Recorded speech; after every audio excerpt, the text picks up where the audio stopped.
नमस्कार, आप देख रहे हैं कमोडिटी राउंडअप। मैं हूं मनीषा गुप्ता और बात करेंगे आज यहां पर मॉनसून की, जहां पर मुंबई हुई पानी पानी, लेकिन अब काफ़ी सारी स्टेट्स में आज और कल बेहतर बारिश होने की उम्मीद है। जून में डेफिशिएंसी के बाद जुलाई में यहां पर मॉनसून अबव नॉर्मल रहने की एक्सपेक्टेशन और अगस्त सितंबर में भी नॉर्मल सी की उम्मीद। इस पर बात करेंगे आगे जाकर।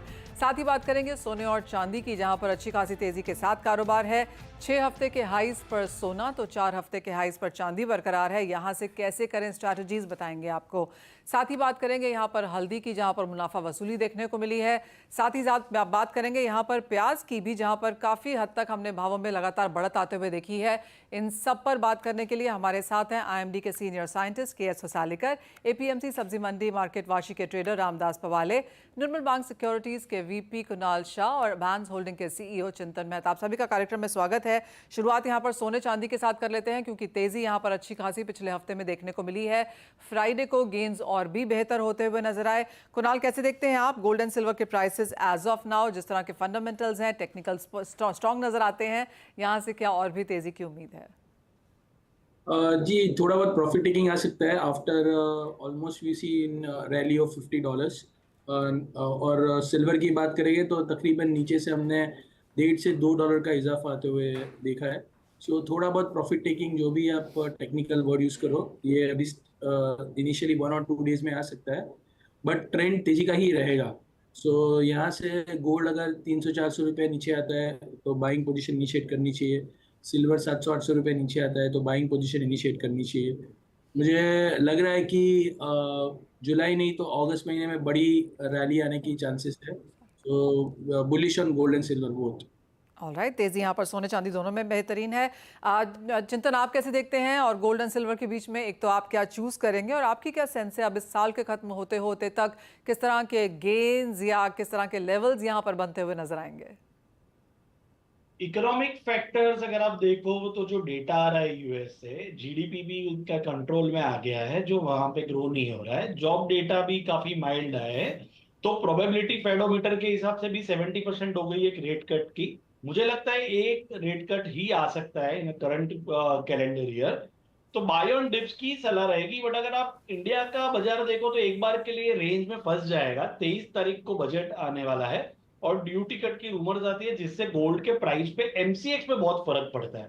तो मेरा व्यू ये रहेगा कि बाय ऑन डिप जरूर रहना चाहिए, but as of now we at Abans would prefer to sell call. यानी 71-72 अपने अपने रिस्क के हिसाब से आप बेच सकते हो, पुट बेच सकते हो, पुट बेच के आप वहां पे खड़े रह सकते हो। करंट लेवल पे प्रॉफिट बुकिंग अपने को देखने को मिल सकता है। और एज ऑफ नाउ मैं स्टे अवे करने के लिए बोलूंगा in a near term, which is like around 5-10 दिनों के लिए। बाकी बाय ऑन डिप्स बहुत अच्छा माहौल बनेगा। अगर आप डॉलर टर्म्स में अगर $2300 के आजू बाजू की बाई रखते हो, तो 2180-2200 का स्टॉप लॉस रख के आपको $2600-2700 का लेवल मिल सकता है।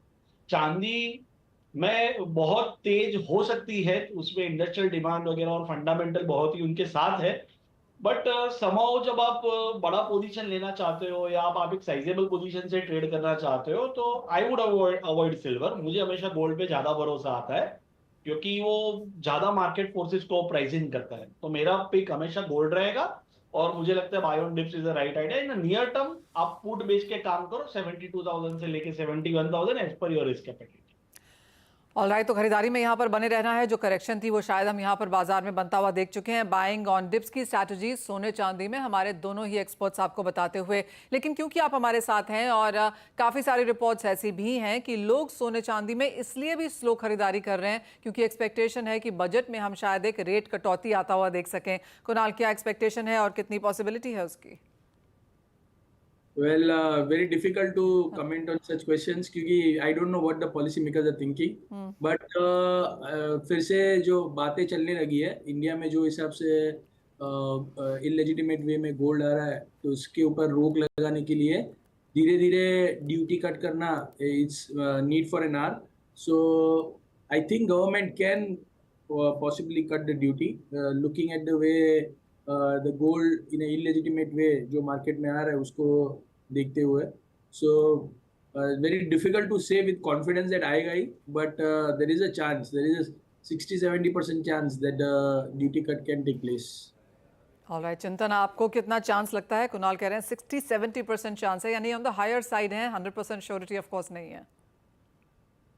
मुझे बहुत लो चांस लग रहा है मनीषा। मुझे नहीं लगता कि ड्यूटी कुछ भी गवर्नमेंट रिड्यूस करेगी। अगर इनको ये टाइम पे अगर पब्लिक के ओरिएंटेशन में बजट देना है तो उन्हें बहुत खर्चा करना पड़ेगा। मुझे नहीं लगता सेंटर एज ऑफ नाउ कुछ भी अपना इनकम कम करने की प्रोबेबिलिटी रहेगी। बट मैंने जो आपको बोला उसका मीनिंग ये because of rumour India market में अभी ऑलरेडी $20 गोल्ड सस्ता है और डिमांड दिख नहीं रही है। चाइना में भी सिर्फ $11 प्रीमियम है विच में भी 1 ईयर लो।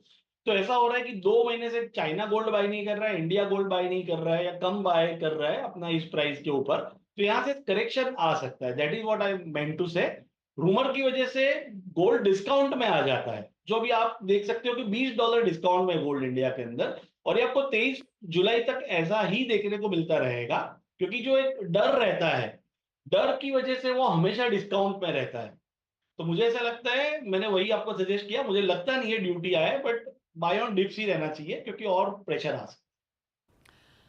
ऑल राइट, तो ये एक ऑफ कोर्स बिग आस्क है और कई सालों से अब यहाँ पर है और अनऑफिशियल गोल्ड हमने इस वजह से यहाँ पर आता हुआ देखा है। अनइवन प्लेइंग फील्ड भी है क्योंकि काफ़ी सारा सोना यहाँ पर सीपा TRQ के अंडर भी आ रहा है। तो क्लियरली यहाँ पर कुछ एडजस्टमेंट क्या की जाएगी बजट में, उसके ऊपर यहाँ पर इंडस्ट्री की और कंज्यूमर्स की नज़र भी है। ये तो बात हुई सोने चांदी की, लेकिन पिछला हफ्ता यहाँ पर मेटल्स के लिए भी काफ़ी बेहतरीन था। कुणाल, अब क्या सेंस है? मेटल्स ओवरऑल आउटलुक तेजी का ही लग रहा है मुझे। मेटल्स में ये 15 आई थिंक ऑन 15th और 16, I am not sure about the date, but China की कम्युनिस्ट पार्टी की मीटिंग है, उसमें 5 years ग्रोथ प्लान प्रोजेक्ट किया जाएगा कि कैसा रहेगा नेक्स्ट 5 years ग्रोथ, और उसके लिए गवर्नमेंट क्या करेगा। तो दो चीज़ें, एक तो चाइना में RRR कट एक्सपेक्टेड है 50 basis पॉइंट से, और दूसरा जो मैं इम्पॉर्टेंट रीज़न जो मुझे लग रहा है कि China will be laying out aggressive growth plans, क्योंकि वहाँ पे तकरीबन 2-2.5 साल से स्लो डाउन चल रहा है। सो इसके चलते हुए मेटल्स में फिर से बाइंग लौट सकती है। और कॉपर मेरी राय में 865 के आसपास लॉन्ग पोजीशन, जिंक 270 के आसपास लॉन्ग पोजीशन इनिशिएट करनी चाहिए।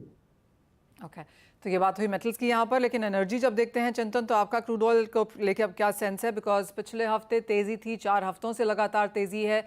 आज की शुरुआत थोड़ी सी ऑन द वीकर साइड हुई है। क्या आप कंसोलिडेशन एक्सपेक्ट की जा सकती है? कंसोलिडेशन डेफिनेटली एक्सपेक्ट करा जा सकता है और 80 का लेवल मेरे ख्याल से इज वेरी इंपॉर्टेंट लेवल इसके लिए, और वहां पे एक सपोर्ट जरूर मिलेगा। अगर वो तोड़ता है तो ही मंदी बन पाएगी। बाकी बाय ऑन डिप्स क्रूड में ही आइडिया है, और मुझे लगता है कि $80 नीचे पे बेस, बट ऊपर में आपको $90 तक की तेजी देखने को मिल सकती है। इसके लिए मेरा व्यू यही रहेगा कि बाय ऑन डिप्स रहना चाहिए और सेल बिल्कुल ही नहीं बनाना चाहिए। तो आप अगर जब आपको 80 और 82 या 78 तक भी मिल जाता है, these are all wonderful buying opportunity for. All right, तो वो राय ऑफ कोर्स यहाँ पर नॉन एग्रो कमोडिटीज़ में है। चिंतन, बहुत शुक्रिया एज ऑलवेज साथ जुड़ने के लिए और तमाम स्ट्रैटेजीज पे डिस्कस भी करने के लिए। लेकिन इसी के साथ अब बात यहाँ पर मॉनसून की करेंगे, जहाँ पर जून में एक डेफिशिएंसी थी 11% की, लेकिन जुलाई में 1 to 7 जुलाई में double digit percentage above normal अब तक यहाँ पर बारिश होते हुए नजर आई है। क्या है इसके मायने, और जो मुंबई ने ओवरनाइट देखा है क्या वो रिपीट रह सकता है या फिर एक साई ऑफ रिलीफ अब इस बारिश के बाद देखने को मिलेगा? इस सब जानकारी के लिए जाएंगे हम IMD के KS होसालीकर के पास। होसालीकर जी नमस्कार, शुक्रिया साथ जुड़ने के लिए।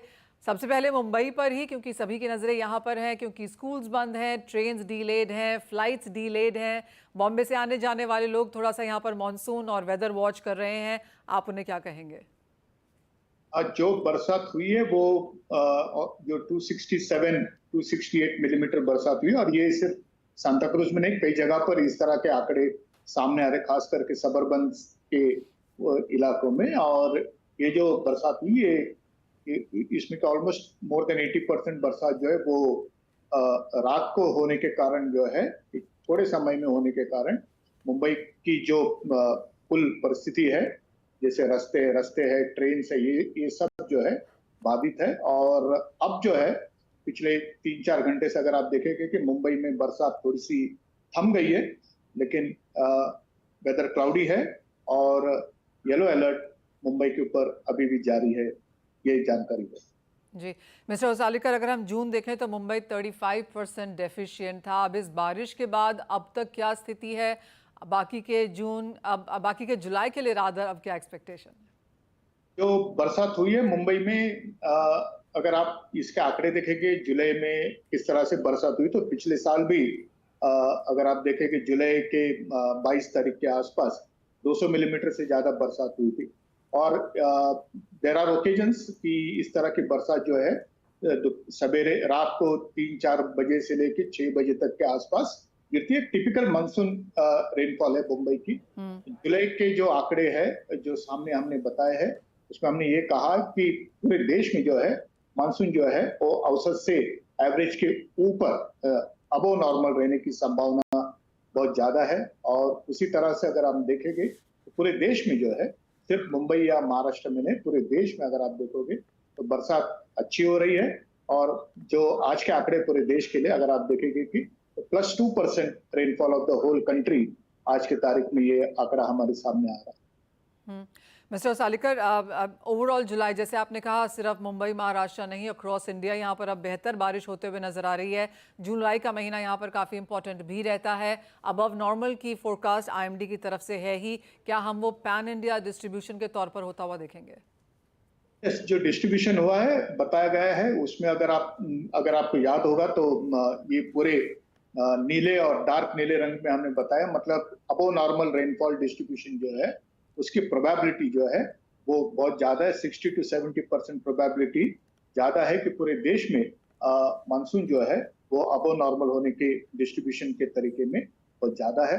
और कुछ इसी तरह का चित्र जो है हमें इस जून के आखिरी 3-4 दिनों से लेके अब तक हमें पूरे देश में दिखाई दे रहा है।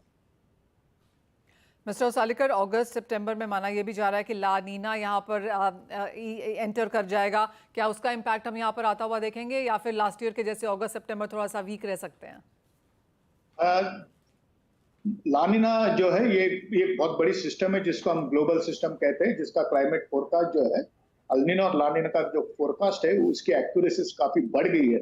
इसका मतलब ये है कि इसके लिए जो कहा जाता है, इसके प्रोबेबिलिटी ऑफ ऑकरेंस के लिए जो कहा जाता है इसमें काफी तथ्य रहता है और इसकी सच्चाई जो है बहुत ज्यादा हद तक अच्छी रहती है। तो इसके चलते मौसम विभाग की भी इसके ऊपर निगरानी है। और अभी कुछ दिनों पहले मौसम विभाग ने जो इसके बारे में जानकारी दी है उसमें हमने ये कहा कि अगस्त के महीने के उपरांत ला नीना जो है फिर एक बार हमें दिखने को मिल सकता है। और कुछ गणित ऐसे है कि इसका जो प्रभाव है भारत के मानसून के लिए, पूरे देश के मानसून के लिए अच्छा रहता है। तो अगर ये ऐसा है तो देन अगस्त एंड सितंबर में हमें मानसून जो है वो अच्छा मिल सकता है। लेकिन इसके बारे में जानकारी आने वाले अगस्त और सितंबर के टाइम हम फिर दोबारा हम आपको देंगे। मिस्टर सालिकर, ये भी जानना चाहेंगे कि जिस तरह से साउथ इंडिया में अब थोड़ी सी बारिश कम होती हुई नजर आई है, नॉर्थ ईस्ट थोड़ा सा यहाँ पर डेफिशिएंसी में रहा है, क्या यहाँ पर भी पिकअप होता हुआ नजर आएगा? जो क्लाइमेट ऑब्जर्वेशंस है उसमें ये देखा गया है कि नॉर्थ ईस्ट में जो है बरसात सिर्फ 2024 में नहीं लेकिन पिछले कुछ सालों से हम लोग देख रहे हैं कि उसमें थोड़ी सी गिरावट आ रही है। लेकिन इसके ऊपर भी देश की या मौसम विभाग की नजर है। सदर्न पेनिनसुला खास करके जो हमारे दक्षिणी प्रदेश है वहां पर भी पिछले साल भी इस तरह के मानसून जो है वो अबव नॉर्मल की जगह थोड़े से नॉर्मल या बिलो नॉर्मल हमें दिखाई दे रहा था। आज के तारीख में भी कुछ जगह पे इस तरह के चित्र हमें दिख रहे हैं। लेकिन आने वाले समय में जिस तरह से जो ऑफशोर ट्रफ आज बना है गुजरात से लेकर केरला तक, मतलब कम दबाव का क्षेत्र जो बना है पश्चिमी तट पर, मैं ये समझता हूँ कि इस तरह से बरसात जो है वेस्ट कोस्ट के ऊपर ज्यादा रहने की संभावना है। और आने वाले दिनों में भी यही जुलाई के जो आने वाले 4-5 दिनों का फोरकास्ट भी कुछ इसी तरह से बता रहा है। अगस्त के बारे में डेफिनेटली हम आपको इसके बारे में अधिक जानकारी आने वाले समय में देंगे। एक मेरा फाइनल सवाल है मिस्टर सालिकर, काफ़ी सारी रिपोर्ट्स हैं जो ये कहती हैं कि आईएमडी का जो वार्निंग है वो थोड़ा सा डिलेड आता हुआ नजर आ रहा है। बॉम्बे में इतनी सारी बारिश होगी ओवरनाइट, ये पहले से बहुत स्ट्रांगली नहीं बताया गया। बीएमसी ने कहा है कि उनके बताने में देर होगी। तो काफ़ी सारी कॉन्वर्सेशन आज सुबह से ही जारी है कि कहाँ पे किसकी वजह से यहाँ पर देरी हुई कि मुंबईकर्स को नहीं पता चला कि बारिश थी। आप क्या कहेंगे उसके बारे में? मैं ये समझता हूँ कि मौसम विभाग या जो हमारे म्युनिसिपल ऑफिसेस है ये 24/7 काम करते हैं। तो इनके लिए कोई ना दिन है ना रात है, ना कोई ईद है ना कोई दिवाली है। तो रात को मैं देख रहा था कि कंटिन्यूसली जो है नाउकास्ट अपडेट हो रहा था पूरे वेस्ट कोस्ट के लिए भी। और रडार के चित्र और सैटेलाइट के उपग्रह के द्वारा मिलने वाले भी चित्र उपलब्ध थे। और लेकिन ये जो बरसात है ये तकरीबन एक 4-5 घंटे में रात को हुई, जिसके कारण इस तरह की फ्लड सिचुएशन आई। मुंबई के लिए वार्निंग येलो था, लेकिन मैं समझता हूँ कि जो बरसात हुई है वो उससे काफी ज्यादा हुई है, जिसके कारण जो है शहर को आने वाले, क्योंकि ओपनिंग डे है ऑफ द वीक मंडे, मेरे ख्याल से कुछ लोगों को डेफिनेटली इससे प्रभावित हुए होंगे। और अगर ये ट्रेन प्रभावित होती है तो मैं समझता हूँ कि मेरा अनुभव यह है कि मुंबई जो है वो थोड़ी स्लो डाउन हो जाती है। लेकिन अभी फोरकास्ट ये है कि कुछ राहत है। तो मेरे ख्याल से ये जो पानी भरा हुआ है कुछ जगह पे लो लेवल पे, जैसे किंग सर्कल है, माटुंगा है, तो यहाँ से जो है वो पानी ड्रेन होने के लिए हमारे पास थोड़ा समय उपलब्ध है, जिसके कारण मनपा को भी इसकी सहायता मिल सकती है। ऑल राइट मिस्टर ओसालेकर, बहुत शुक्रिया हमारे साथ जुड़ने के लिए और बहुत डिटेल में वो चर्चा भी करने के लिए। और मैं पढ़ रही थी कहीं पे कि मुंबई का जो हाई टाइड है वो 1:57 यानी 2 बजे का है आज, और उस टाइम पे अगर दोबारा बारिश होती है तो मुंबई को वहाँ पर फिर से मॉनसून की जो अपडेट्स हैं उनके ऊपर यहाँ पर एक नज़र रखनी होगी। लेकिन जैसे मिस्टर ओसालेकर ने अभी कहा कि एज ऑफ नाउ थोड़ी राहत है और पानी निकलने के लिए थोड़ा समय भी है। लेकिन इसी के साथ एक ब्रेक का समय है, जब लौटेंगे तो बात यहाँ पर करेंगे एग्री कमोडिटीज़ की। हमारे साथ एपीएमसी सब्जी मार्केट वाशी के ट्रेडर रामदास पवाले मौजूद हैं। रामदास जी नमस्कार। और भाव यहाँ पर लगातार, जहाँ तक हमने आलू, प्याज, टमाटर के देखे हैं, बढ़ते हुए नजर आए हैं और ये हफ्ते दर हफ्ते और पिछले महीने दर महीने से बनता हुआ नजर आया है। आपसे पहले तो प्याज का ही सेंस लेना चाहेंगे, क्योंकि सरकार प्रोक्योर करने की कोशिश कर रही है, मांग यहाँ पर ज़्यादा है, फसल कम बताई जा रही है, हीट वेव का इम्पैक्ट अभी भी यहाँ पर बनता हुआ दिख रहा है। इस वक्त यहाँ पर क्या स्थिति है इन स्तरों पर? आज मार्केट में 27 से 30 रुपए केजी का बाजार था। पिछले हफ्ते में 35 रुपए केजी तक बाजार गया था जी। लेकिन थोड़ा सा लेवल पे कम होके आज 27-30 का बाजार है। इसका वजह थोड़ा ये भी बता जाता है मार्केट के व्यापारियों से, क्योंकि जो पाकिस्तान में अफगानिस्तान का प्याज आया है, ऐसा व्यापारी सुन रहे कि वो प्याज के वजह से बाजार थोड़ा लेवल कम हो गया है। और अगर अफगानिस्तान से कांदा मंगवाएगा, ये करेगा तो बाजार और डाउन हो सकता है, ऐसा व्यापारियों का कहना है। Okay, as of now supply कैसी है रामदास जी? सप्लाई तो बराबर है। महाराष्ट्र में जो कांदा है वो कांदा आ रहा है, कम से कम 100-150 गाड़ी मार्केट में तो इधर आ रहा है। सब जगह मार्केट में प्याज है और प्याज रहेगा। लेकिन अगर बाहर से माल मंगाएगा तो इधर का प्याज का बाजार इतना बढ़ेगा नहीं, कम रहेगा। 100-150 गाड़ी आप कह रहे हैं रोजाना यहाँ पर आ रही है, तो कोई कमी नहीं है आप कहेंगे प्याज की? और आगे जाके लेकिन आपको ये भी नहीं लग रहा है कि प्याज के प्राइसेस बहुत नीचे आएंगे? नहीं, बारिश तो इस साल थोड़ा टाइम पे हो गया है सब जगह। जो जुलाई में बारिश शुरू होता था वो पहला जून से ही बारिश चालू हो गया है बहुत जगह। और प्याज, नया प्याज भी जल्दी इस साल में आएगा। और प्याज का बाजार ऐसा कि अभी ज्यादा बढ़ेगा नहीं, ये लेवल पे प्याज का बाजार चलेगा। रामदास जी, ये तो बात हुई प्याज की, और जो बाकी आलू और टमाटर के भाव भी हमने इतना ज्यादा बढ़ते हुए देखे हैं मार्केट्स में, उन पे क्या सेंस है? वहां पे किस तरह की आवक है पिछले हफ्ते के कंपैरिजन में? इस हफ्ते की शुरुआत किस तरह से हुई है भावों को लेकर? टमाटर जो है जून और जुलाई का आधा महीना या पूरा महीना, वो टमाटर का भाव हर साल तेजी रहता है। आप हर साल का रिपोर्ट देख लो जी। हर साल में ये मास में टमाटर का बाजार तेजी रहता है। उसके बाद जो टमाटर मई में लगा जाता है वो जुलाई में टमाटर चालू हो जाता है, तो फसल अच्छी तरह आ जाता है। अच्छी तरह फसल आने के बाद ऑटोमेटिकली भाव कम हो जाता है। सब भाव का रेट जो चलता है टमाटर का वो आवक के ऊपर चलता है। मार्केट में जैसा आवक है वो आवक के हिसाब से बाजार भाव चलता है जी। तो टमाटर तो हमने समझ लिया कि मई, जून, जुलाई, पिछले साल भी मुझे याद है कि आपसे बात हुई थी और एग्जैक्टली यही बात हुई थी। तो जुलाई में अब नई आवक यहाँ पर आनी शुरू हो जाएगी। और आलू को लेकर अब क्या सीन है? आलू तो है, अभी आलू का फसल 30-35 रुपए मार्केट में आलू का बाजार है। आज भी 28 से 30-32 तक का बाजार मार्केट में आलू का है। लेकिन इस साल में जो आलू का जो रेट है वो पिछले साल से ज्यादा रेट है, क्योंकि थोड़ा सा ऐसा लगता है कि अभी महाराष्ट्र में देखो ये टाइम पे आलू का बहुत कम फसल हो रहा है, क्योंकि सब लोग जो सोयाबीन करके पीक आ रहा है वो सोयाबीन के ऊपर ख्याल। हमारा जो महाराष्ट्र का एरिया है, समझो हमारा ये सातगांव पठार है, ये सातारा है, सांगली है, इधर जो पहला आलू लगता था हर खेत में, अभी वैसा नहीं हो रहा है। अभी उधर सब सोयाबीन का फसल ले रहा है। इसके वजह से आलू का प्रोडक्शन थोड़ा कम हो रहा है। जैसा आलू में खर्चा के हिसाब से उत्पादन नहीं मिल रहा है खेती वाले को, इसके लिए हर लोग सब ये ऐसा नकदी पीक अपना ये सोयाबीन सरीका दूसरा पीक के ऊपर जा रहा है। आलू थोड़ा कम हो रहा है, इसके लिए आलू का बाजार इस साल तेज है। रामदास पावले जी, बहुत बहुत शुक्रिया हमारे साथ आज यहाँ पर जुड़ने के लिए और वो तमाम हॉर्टिकल्चर यानी कि क्रॉप्स पे बात भी करने के लिए। तो जहाँ तक प्याज की बात है, पिछले हफ्ते के कंपैरिजन में कम है, अगर इंपोर्ट होता है तो भाव और भी नीचे आ सकते हैं। टमाटर जुलाई में नई हार्वेस्ट आ जाएगी। और जहाँ तक आलू की बात है, यहाँ पर किसान आलू छोड़कर सोयाबीन में जा रहे हैं, तो भाव साल दर साल तेज हैं और आगे यहाँ पर बढ़त की एक्सपेक्टेशन है। पहले इसी के साथ इतना ही समय है फिलहाल इस कार्यक्रम में, लेकिन हम जब लौटेंगे तो फुल फोकस डालेंगे इक्विटी मार्केट्स की ओर।